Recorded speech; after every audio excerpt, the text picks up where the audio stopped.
بسم الله الرحمن الرحيم. أعزائي المشاهدين والمتابعين جماهير التالتة مع عرب، السلام عليكم ورحمة الله وبركاته. فيديو جديد وحلقة جديدة من جماهير التالتة مع عرب. بالله عليك إذا عجبك الفيديو بتبخل عليها باللايك والاشتراك وتفعل الجرس، وخير ما نبدأ بيه الصلاة على الحبيب. اللهم صل وسلم وبارك على سيدنا محمد وعلى آله وصحبه أجمعين. معايا بقى شوية أخبار، شوية حركات، بالله عليك بتبخل عليها باللايك. هاخدها لك قصة حكاية. نبتدي الأول بالبيان بتاع وزارة الرياضة. اللي أنا فهمته من البيان ان في 50,000 مشجع رايحين يشجعوا النادي الاهلي في مباراه الهلال. يا ريت بقى يبقى يعني ايه، انا واحد من الجمهور خايف على الجمهور اللي هيروح. ليه؟ يا ريت مفيش حد يسوقهم لاي حاجه خارجه عن المباراه. مفيش اي حد يسوقهم لاي حاجه خارجه عن المباراه. شجع فريقك بس. اي حاجه خارج اطار المباراه مالكش دعوه بيها. شجع النادي الاهلي، لا تشتم حد ولا ليك دعوه بحد ولا مش عارف بيعمل ايه ولا ده بيعمل ايه ولا الكلام ده. خليك في فريقك النادي الاهلي. شجع النادي الاهلي لان دي تجربه. انت بتتكلم في 50,000. بيتهيألي الاستاد الساعه بتاعته 60-70,000 بيتهيألي. فانت بتتكلم في 70-80% من ساعه الاستاد. فدي تجربه حلوه لعوده الجماهير بالساعه الكامله لاستاد القاهره. شجع فريقك بس. النادي الاهلي شجعه، وما تبقاش ضغط على يعني ايه، ما تبقاش كمان حمل على لعيب النادي الاهلي. لا، الجون اتاخر شويه مش مهم. لان اللي انا فهمته ان مفيش حد فوق القانون. اللي هيتمسك شكرا، اللي هيتمسك في اي شغب او في اي حاجه شكرا. النادي الاهلي هيقف جنبه، ولا فلان هيقف جنبه، ولا علان هيقف جنبه. فانت خليك في اطار المباراه، شجع النادي الاهلي بس. مالكش دعوه باي حاجه تانية، اي امور خارجه خالص اذا كانت كذا ولا كذا ولا كذا. لا، انا بشجع النادي الاهلي بس، جاي استمتع واشجع النادي الاهلي. ادي البيان اللي انا فهمته من البيان. قد اكون مخطئ وقد اكون صح. فانا بقول يا ريت الناس اللي هتروح على فكره، يعني خلاص التذاكر بقت موحده. يعني زي ما قلت لك امبارح، الثالثه والثانيه ب 50 جنيه. الدرجه الثانيه والدرجه الثالثه موحده السعر 50 جنيه. فعشان الجمهور يروح، يا ريت الجمهور يروح، وفي نفس الوقت ما يبقاش فيه ضغط على لاعبي النادي الاهلي. الجون اتاخر شويه مش مهم، ومفيش اي حاجه خارجه عن اطار المباراه، لا اسباب كذا ولا تسب كذا ولا تعمل كذا ولا الكلام ده. لا، خليك في اطار المباراه. ليه؟ تجربه مش عايزينها تروح مننا. النادي الاهلي بيطلع بره تبقى الجماهير كتير. النادي الاهلي لعيبه النادي الاهلي بتخاف. ليه؟ مش واخد على الجمهور، واخد على 10,000 بس، واخد على 5,000 بس. فبتروح تلاقي 70,000 80,000، ده بيبقى ضغط عليهم. لا، لما النادي الاهلي لما يجي له هنا 50-60,000 هيبقى واخد على العمليه دي. اللعيبه هتبقى واخده على الجمهور والضغط الجماهيري، فتروح اي حته تلعب مش فارق معاها الجمهور. ان شاء الله يكون الجمهور ساعه الاستاد كلها مليان، مش فارق معاها الجمهور. يا ريت على جمهور النادي الاهلي يخلي باله في اطار المباراه بس. بعد اذنكم اي حاجه خارجه بلاش. مفيش حد يضحك عليك، مفيش حد يقول لك قول حاجه اعمل حاجه. لا، انت ربنا مديك عقل، ميزك بالعقل. اي حد تلاقيه بيعمل حاجه غلط هوب ما ترددش. لان يبقى في كاميرات وفي حاجه وخلاص بقت معروف هيتجاب. لو في حاجه هيتجاب. ليه؟ بقت خلاص يعني اللي بيروح بالبطاقه ورقم القومي، فخلاص العمليه بقت قريبه مش بعيده. ادي يا سيدي البيان بتاع وزاره الرياضه. طلعت في قصه تانية خالص مختلفه. السوبر الافريقي 8 فرق زي ما قلت لك الفيديو اللي فات. ترجي، الاهلي المصري، الترجي التونسي، الوداد المغربي، سان داونز، وسيمبا التنزاني، ومازيمبي الكونغولي، وحوريه كوناكري، وبترو اتلتيكو. تمام. الاهلي والوداد وسان داونز والترجي تصنيف اول. هيلعبوا مين؟ هيلعبوا اي حد هيقابل الاربع فرق من التصنيف الثاني اللي هم مين؟ معلش هم الدبانه دي. اللي هم مين؟ اللي هو سيمبا او حوريه كوناكري او مازيمبي او بترو اتلتيكو الانجولي. تاني، الاهلي والوداد والترجي وسان داونز تصنيف اول.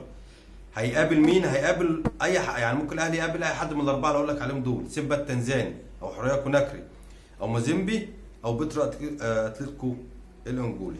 دي القرعه بتاعت دور الثمانيه. الثمان فرق دول خليك معايا بقى وصحصح. 8 فرق دول هيشاركوا في الدوري المجموعات على طول من دوري ابطال افريقيا الموسم الجاي. 8 فرق دول هيشاركوا على طول في دوري المجموعات بتاع كاس افريقيا اللي جاي. المباراه الاولى للاهلي هتبقى خارج مصر، المباراه الاولى للاهلي هتبقى خارج مصر. العوده هتبقى فين؟ هتبقى في القاهره. والمباراه النهائيه هتبقى في ارض محايده. بص انا بقول لك اخبار، معلش البان ده، انا بقول لك اخبار مش عند اي حد، مش هتلاقي عند اي حد على فكره. المباراه النهائيه قلت لك هتبقى على الارض محايده. اول رد فعل النادي الاهلي على ما اثير بقى على بيرسي تاو احنا عارفين اللي هو جاي له عروض، مره جنوب افريقيا، مره بيرنلي الانجليزي اللي بيدربه البلجيكي كامباني ده، بيقولوا معجب بامكانيات بيرسي تاو على حسب الصحف الجنوب افريقيه، معجب ببيرسي تاو.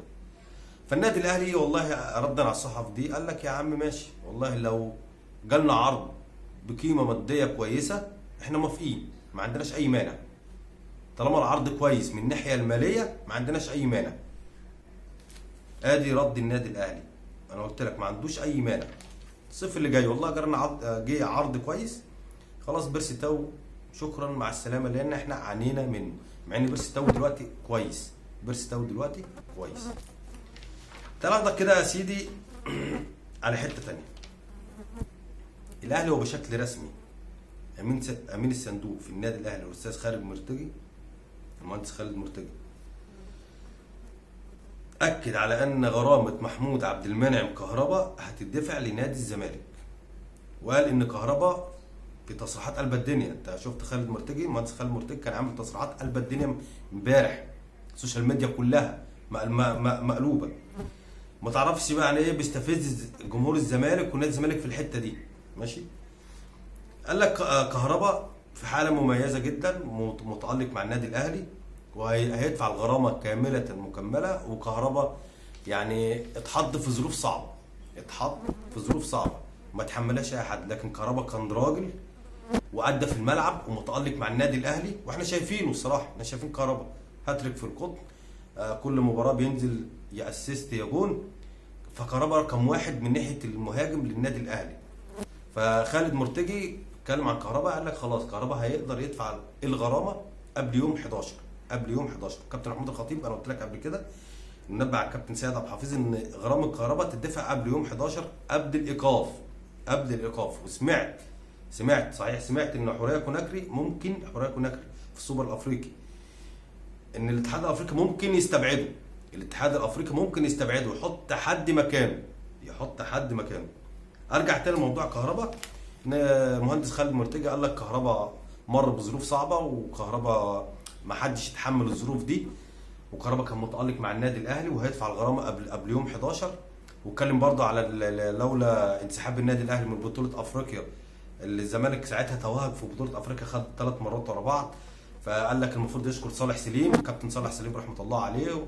كان بيتكلم يعني شويه حاجات كده الصراحه استفزازيه للزملكاويه اكتر، وانا بحب الكلام ده على فكره، لان كل يعني نقاد الزملكاويين اذا كانوا نقاد اصلا، واي حد زملكاوي بيطلع يتكلم على بيطلع بيقول حاجه غير الحقيقه خالص، حاجه مغيبه، والجمهور بيبقى فرحان. ليه فرحان؟ لانك بتشتم في الاهلي، طالما بتشتم في الاهلي يبقى انا فرحان، امال الزمالك بيكسب لا انا مش فارق معايا الزمالك، اهم حاجه ان اي حد يطلع يشتم في النادي الاهلي وخلاص، هو ده اللي انا هفرح. تعال نبدا قصه صفقات النادي الاهلي وبالاسماء، هقول لك بالاسماء، لان النادي الاهلي عمل استراتيجيه جديده في التعاقدات، اتغيرت كتير خصوصا بسبب برانو سافيو، اللاعب البرازيلي اللي الاهلي جابه. برانو سافيو الاهلي مش عارف يسيطر عليه، بمعنى ايه؟ لان اللاعبين البرازيليين دول مزاجنجيه، يعني مش لاعب ملتزم، مش اللاعب اللي هو الملتزم، يعني غير منضبطين، يعني مفيش انضباط عندهم خارج الملعب خالص. ما الاهلي خارج الملعب، ما خارج الملعب ده بيأثر داخل الملعب، من قصه بقى الشرب الخمره والعياذ بالله، من قصه السهر، وحاجات كتيره اصلا ما ينفعش تحصل مع لاعب في النادي الاهلي، وحاجات اكيد ممنوعه في ديننا احنا كاسلام. فالنادي الاهلي بعد ما كان بيفكر انه هيجيب جناح، برازيلي ومهاجم برازيلي تحت السن، لا النادي الاهلي قال لك لا خلاص انا عندي برانو سافيو برازيلي ما ينفعش، وجبت اتنين. وتجربه النادي الاهلي، تجربه النادي الاهلي مع البرازيليين او امريكا الجنوبيه فاشله، فاشله بص فشل ذريع. هقول لك حاضر، هقول لك ليه. الاهلي جاب جونيور قبل كده برازيلي، النتيجه ما عملش حاجه مع النادي الاهلي. كان جاب واحد اسمه هندريك في خط نص الملعب، عمل ايه مع النادي الاهلي؟ ما عملش حاجه. كان في واحد كولومبي اسمه كاستيلو، عمل ايه مع النادي الاهلي؟ ما عملش حاجه. وادي برانو سافيو. فالتجربه اللي هي بتاعت البرازيل او امريكا الجنوبيه عامه تجربه فاشله مع النادي الاهلي، تجربه فاشله مع النادي الاهلي. فالنادي الاهلي خلاص غير بقى، غير، قال لك لا كفايه برانو سافيو كده نطلع عينينا. وعدم الانضباط دي ما تنفعش مع النادي الاهلي. النادي الاهلي قيم مبادئ، ما ينفعش الحاجات دي، ما ينفعش تجيلي سهران وتيجي تلعب، لا ما عنديش انا الكلام ده، لان اللعيبه كلها هتبص لك بعد كده. تعال اخدك على حته تاني. ادي يا سيدي قصه برانو سافيو. النادي الاهلي يعني ايه، خلاص قفل حكايه امريكا الجنوبيه واللاعبين البرازيليين، واذا كان كولومبيين بقى واذا كان ارجنتين والكلام الفاضي، خلاص قفلنا القصه دي، قفلنا القصه دي. تعال اخدك على قصه تاني. مارسيل كولر المدير الفني للنادي الاهلي وفريق الاحلام للنادي الاهلي، فريق الاحلام للنادي الاهلي. الاهلي حاطط خطه استراتيجيه ل 2025. احنا عارفين النادي الاهلي هيشارك في مونديال الانديه في 2025 في الولايات المتحده الامريكيه، خلاص بقى مؤكد، بقى مؤكد. فالنادي الاهلي مارسيل كولر واداره النادي الاهلي قعدوا مع بعض، يا عم مارسيل كولر الله يرضى عنك، عايزين نعمل فرقه قويه تقدر تنافس، حتى لو صعب تقدر تنافس في مونديال الانديه 2025. فقول لنا طلباتك ايه يا عم كولر عشان تقدر تنافس، ما اروحش انا ضيف شرف وارجع. مارسيل كولر قال لهم والله انا معلش يعني انا في ست اسماء قالهم لك على فكره بالاسم، 6 اسماء انا محتاجهم. مين هم يا عم 6 الاسماء دول؟ هقول لك يا سيدي. في منهم 5 بيشاركوا في الدوري الممتاز هنا، وواحد هتجيبه من بره اللي هو ايوه جاكسون موليكا. مين يا سيدي بقى الاسماء اللي طلبهم كولر هنا؟ هقول لك انا. بوبو وعمر كمال من فيوتشر، اسامه جلال من بيراميدز، ابراهيم عادل من بيراميدز. كولر قال لهم والله قدرتوا تجيبوا اللعيبه دي، مع ان انا حكايه بوب دي وعمر كمال صعبه الصراحه، مع ان اللاعب عايز يجي، عمر كمال عايز هي لعيبه عايزه تيجي الاهلي، بس الفرق هي اللي منع، فالراجل قال لهم والله لو تقدروا توفروا لي ال6 دول والله ده يبقى شيء كويس. مع ايه بقى؟ مع فريق الكشافين طبعا بقياده الكابتن هاني رمزي، برضه بيطرح عليه اسماء غير اداره النادي الاهلي بتطرح عليه اسماء. فالراجل هو عايز ال6 دول، هو شايف ال6 دول، بس ممكن طبعا يعني الكابتن هاني رمزي يقدم له واحد، يعني يقول له بص على اللاعب دوت يطلع كويس، حد احسن من ال6 اللي هو عايزهم. فالنادي الاهلي قال له يا مستر كولر بعد اذن حضرتك عايزين ننافس في مونديال انديه 2025، مش عايزين نروح ضيف شرف، قول لنا على احتياجاتك واحنا هننفذها لك على قد ما نقدر. فالراجل قال لهم والله انا عايز 1 2 3، وعلى خلفيه اسامه جلال النادي الاهلي طلب منه طلب كده حلو، يا عم اسامه الله يرضى عنك احنا عارفين اسامه جلال خلاص باقي له سنه، في يناير اللي جاي ممكن يمضي لاي نادي مجانا، يمضي لاي نادي. فالنادي الاهلي طلب من اسامه جلال بعد اذنك، لان نادي بيراميدز بيضغط على اسامه جلال انه يجدد، بيضغط بص ضغط رهيب انه يجدد. فالنادي الاهلي قال لي يا عم اسامه بعد اذن حضرتك ما تمضيش على اي ورقه رسميه، ما تمضيش، ما انا هقول لك اللي اتسع من الشوربه ينفخ في الزبادي، ما انا هقول لك ليه. ما تمضيش على اي ورقه رسميه، لو هتمضي على اي ورقه رسميه في حضور مين؟ في حضور المحامي بتاعك، اي ورقه رسميه ما تمضيهاش، مش تعالى امضي بقى دي مكافاه مش عارف ايه ده مش عارف، لا ما تمضيش، عشان اللي حصل مع ابراهيم عادل كان جاي الاهلي راحوا مضيينه ومغمينه ومضوه.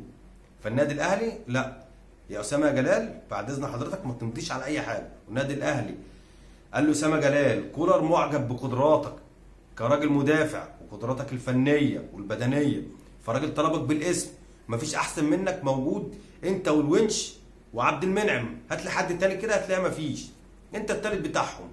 فيا اسامه يا جلال بعد اذنك ما تمضيش على اي ورقه رسميه، خصوصا ان بيراميدز مش عايزه يمشي مجانا. بيراميدز مش عايز اسامه جلال يمشي مجانا.